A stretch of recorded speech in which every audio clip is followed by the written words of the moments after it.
Alright folks, this is Snowman Jones, and I've always been a big fan of pro wrestling magazines, even starting my own Wrestling 911 magazine. So today I thought I would go through one issue in my collection of old wrestling magazines, and if you're interested in this sort of thing, leave me a comment below because I've got hundreds of magazines from the 80s to the present day, and I'd love to go through them with you, but this may be something that doesn't get a lot of views. So leave me your comments below and let me know if it's something I should repeat. So we're going through the Cactus Jack, actually Dude Love issue of WWE Magazine. This is from October 1997. I was a freshman in college at the time. And I actually remember Dude Love, this was when Mick Foley, they showed all the old videos of him. As a teenager, he wanted to be Dude Love, the hippest cat in the land. And what I didn't like about this is I saw those promotional videos and I wanted to be a Dude Love fan. And then when Dude Love actually came around, he was a heel. You know, he was a stooge for Vince McMahon. And I didn't like that because I wanted to cheer for the Dudester.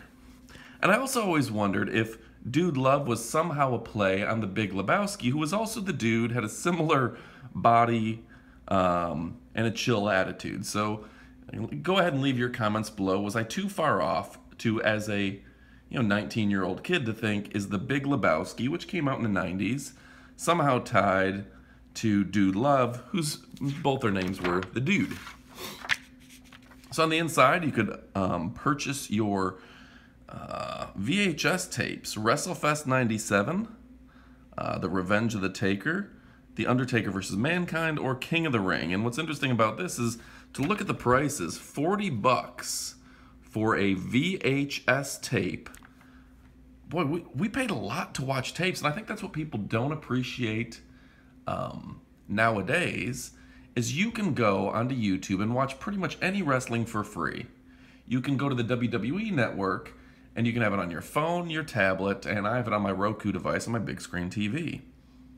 That's amazing, because back in the day, it was so hard to get a tape of wrestling. And if you found a friend who had a tape, if you were an avid wrestling fan, you'd make a copy, you'd watch it.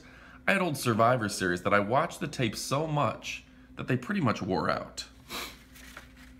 Okay, switching over here, the inside, one of the things that I find interesting about this, and I didn't go through this magazine in advance.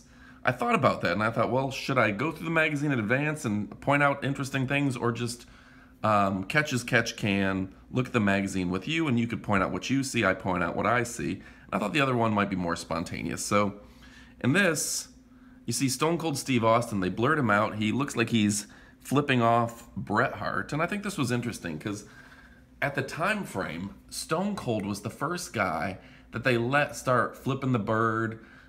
It was a big deal when somebody said, Austin 316 says I just whooped your ass. No one else was saying ass. You didn't have Hulk Hogan say, I'm going to kick your ass.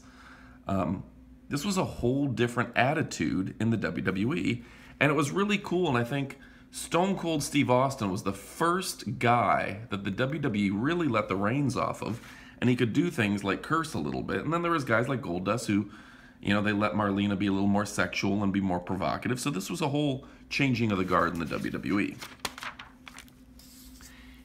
Inside, I do remember this picture pretty well, and it says, over 1 billion people living in a country with the same name can't be wrong. That's a hint to who this superstar is. What gives this away for me is it says it was trained by a real killer, meaning Killer Kowalski, who I've heard is my great uncle or something like that. But that's Joni Lauer, that's China. That took me a little bit to identify. Over on this side are WWE fanatics. I always wondered if these were plants or real people. I don't even see where you can submit your own photos, but these are a couple kids. This lady's future ambition at age 16 is to be a female referee. And as a 20-something-year-old kid, I can remember at some point thinking that there should be female referees, and that's where the TNA should come in. I always thought that you could have scantily clad women as your referees in the WWE, and that would be entertaining to watch, and I maintain that. Here's some letters to the editor, nothing too interesting here. I will note that at this point, Vince Russo was the editor of WWE Magazine, so we're probably going to see a little bit of Vince Russo in there. I'm going to see if I can get a little closer to this. I think this is a pretty cool image here. I always like fan art. I'll move the camera just a little bit up so you can see it. But I always like fan art, and I think they did a pretty good job of the Hart Foundation. And I thought that the Hart Foundation was actually underutilized. I always thought that something could have been taken to WCW with, when Bret Hart went to WCW, why didn't he bring guys like Lance Storm, Jim Neidhart, British Bulldog, the Crew, and start their own Canadian faction? That's just my 2 cents. Something else to notice, this is at the top of this page, I'm gonna zoom up a little bit. You see it's the Vic Venom, the Bite. But what's interesting about this, and even as a 19-year-old, I knew that was a picture of Vince Russo. So they always had a character in WWE Magazine known as Vic Venom. And he was a heel columnist. But what I always thought was interesting is it was clear to me that the editor of the magazine had an alter ego. He even put his face on there, and that was clearly Vince Russo. They could have done a better job of hiding the fact that Vince Russo was the editor and the columnist. Here's the Truth Patrol. I think that was their name, Truth Commission. And these guys were horrible. I always thought Kurgan had a weird body. These guys, like, they were just so bland, and I don't know, the guy in charge of them, the Commandant, like, there was nothing unique about these guys. They were very boring. I think most fans had no idea anything about South Africa, apartheid, the racism that was involved in that, so I just don't think people got this. Kurgan, who probably had a different name at the time, I think there was Recon and Sniper and blah, blah, blah. You know, 7-foot-tall guy, had a great acting career after this, or at least a acting career after this. They could have done something with him. I think the highlight of his career was being part of the Oddities. Or on this side, subscribe to WWE Magazine for $20 a year. I think when WWE Magazine quit being printed, it was still about $20 a year, so no big price increase there. And, you know, for a lot of years, I had WWE Magazine subscription. It was always entertaining to me. I don't know that I read a lot of the articles, but honestly, I enjoyed the pictures and what was going on.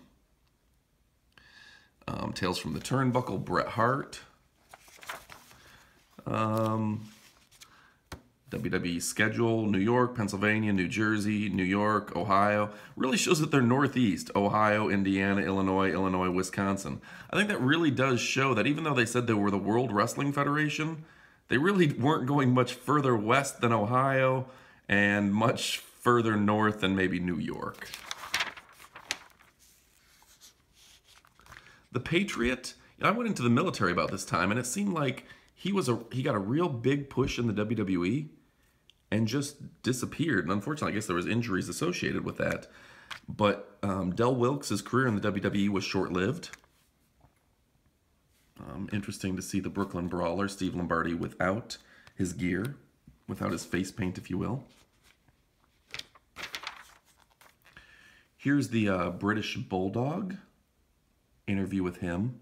You know, I never took the time to read these interviews in WWE Magazine because I always felt like they were, in this case it says written by conducted by Vince Russo, but I always just assumed that the WWE superstar in the interview had nothing to do with it. It was all fictitious, and I never really wasted my time on the actual interviews.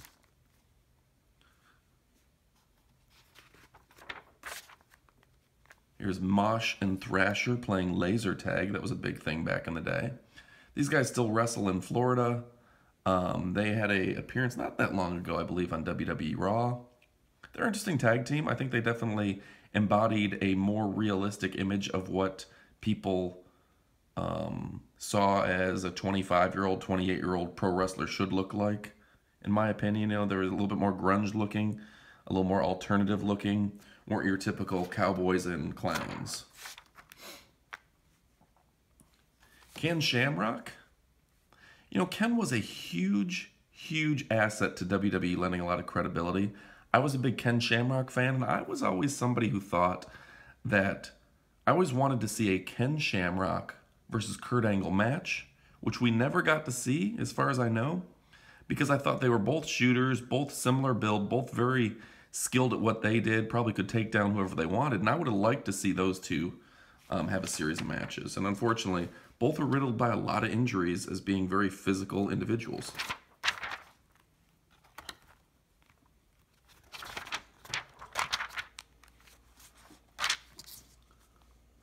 The Disciples of Apocalypse, and for people who don't know, Bryan the Bulldozer Lee is his ECW name. He was the Underfaker at one point. 8-Ball and Skull, they had actually, that's Bryan Lee. 8-Ball and Skull had a heck of a career in WCW, ECW, TNA, WWE. They're all around. They never could keep the same names, but it's Ron and Don Harris. I believe this photo was taken at WWE Raw in Detroit, and I went to this episode of Raw, and I remember being very uncomfortable as an audience member because you had the DOA were supposedly the good guys, but they're kind of like skinhead bikers. The bad guys were the Black Power individuals, Nation of Domination, which they really did the first couple times they came out. There was much more racial tension involved in the groups, and then there was the Boricuas, Puerto Rican, I believe, group. And being in a mixed crowd in Detroit, it was very uncomfortable to have the blacks versus the whites versus the Puerto Ricans in the ring. And I think they toned that down over time. I will admit, though, seeing these guys come out on motorcycles, because I was there for their debut, those, I don't know if they called them Titan motorcycles or Harleys or whatever they were really loud in the arena and really impressive, and I'm surprised that nobody today comes out on any sort of motorcycles or anything interesting like that. Sunny was all the rage. I remember her in an arm wrestling match in a live event versus Marlena. And seeing those two next to each other, Marlena's a very attractive woman too, but boy, Sunny was just absolutely a gorgeous woman. Unfortunately, I don't know that time has done her well.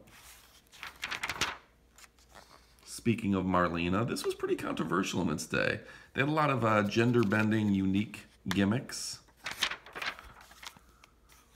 Raw magazine at the time was WWE's alternative magazine for the mature fan, and it had a little more blood, guts, and cursing, and a little tougher magazine. I did enjoy it quite a bit. Boy, there's an early crush, and then I'm a convict crush with DOA, or with the Nation of Domination, and there he is with the DOA. It's an advertisement for Shotgun Saturday Night. Does anyone remember that show? It was live. I don't know if it was in the Manhattan Center, but it was in smaller venues, actually at bars and things, if I'm not mistaken. And it was late night. It was live TV. The first couple episodes were very racy, like Marlena lost her top. There was a little bit more hardcore type of feel to it, more of an ECW feel to it. And unfortunately, it just never materialized. I think it petered out a little bit with the match quality. But it was an interesting show, and I really had hopes that their late night Saturday night broadcast was going to be something special, and unfortunately they just never really followed through. These trading cards, I never pulled out of the magazines, but I was always a mark for WWE style trading cards, although I don't know that this was a very memorable batch of cards by any means.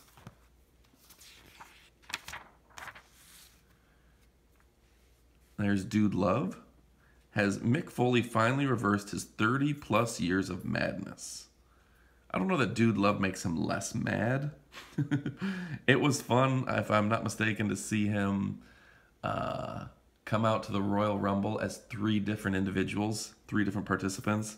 I thought he did this gimmick very well. I was not a Cactus Jack fan in WCW, but boy, when his character developed in WWE, he was really entertaining. There's Brian Lawler's kid, Brian Christopher. Jerry Lawler's kid, Jerry's kid, Brian Christopher. He was one of the first WWE cruiserweights of the 90s. They got a little notoriety. Very athletic, very fit. And WWE always toyed with, was he Jerry Lawler's son or not? When you look closely at these two, you can really see a family resemblance. I've seen some interviews with Bryan Christopher that said that Jerry really wasn't too much in his life growing up, though, since he was on the road and whatnot. Canadian Stampede results. This is a whole different generation where, you know, you would have a magazine that would come out with results to a pay-per-view, and by the time the magazine came out, the results were 2 or 3 months past tense. Vader versus The Undertaker. They had a lot of potential, and unfortunately, Vader just never really panned out in the WWE. He had a lot of injuries early on. I believe he had a shoulder injury and didn't get along with a lot of the folks there. It's unfortunate because he's a hell of a talent. Stone Cold Steve Austin, Goldust, Ken Shamrock, and the Legion of Doom versus Bret Owen, the British Bulldog, Jim the Anvil Neidhart, and Brian Pillman was also in that. Very interesting time in WWE when the bad guys, which was the Canadian group, would be cheered in Canada, and the good guys would be booed. And actually a pretty cool team if you think about it. Steve Austin, Ken Shamrock, and the Legion of the Doom, all very much legitimate badasses. Goldust seems like the person that doesn't fit into that group. Still a badass in his own right, but just doesn't seem to fit in with Ken Shamrock and the Legion of Doom. The Boricuas, Miguel Perez, always needing to shave his back. It's an interesting group. They came out with lowriders and stuff from Puerto Rico. A lot of talent there. I think they didn't win a lot of matches though.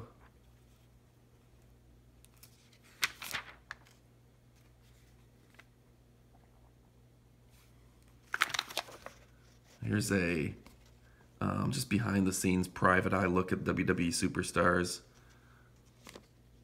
Goldust looking more like Dusty Rhodes, not looking real trim there. There's not naked Midian. And the last couple pages of the magazine. Ahmed Johnson. Boy, he got heavy over the years. I don't even understand, like, the photoshopping back in the day was pretty rough. I don't know why Undertaker's holding his own head. Let's see what the back cover it is. An advertisement for WWE Raw and the Warzone, which were technically 2 separate TV shows at the time frame. I think a lot of people forget that WWE had a show called Warzone, which came on at 10 p.m. Eastern Time, and it was supposed to be a little bit more adult than Raw, because, you know, you're an hour later, so you could say a few more things after 10. I think they just call it Raw now. And if I'm not mistaken, there was a push at some point I had heard the WWE liked to have 2 different shows in the top 10 in the ratings, so Warzone and Raw were 2 of the top 10 rated shows instead of it just being 1 show. But anyway, that's my quick review of WWE Magazine from October 1997. Cover price $3.95, printed in the US of A. Leave me a comment if you think we should do more of these. I have a feeling this won't get a lot of views, but it was just fun for me. Thanks for watching. Click like and subscribe to Wrestling 911 for new videos every week. Adios, amigos.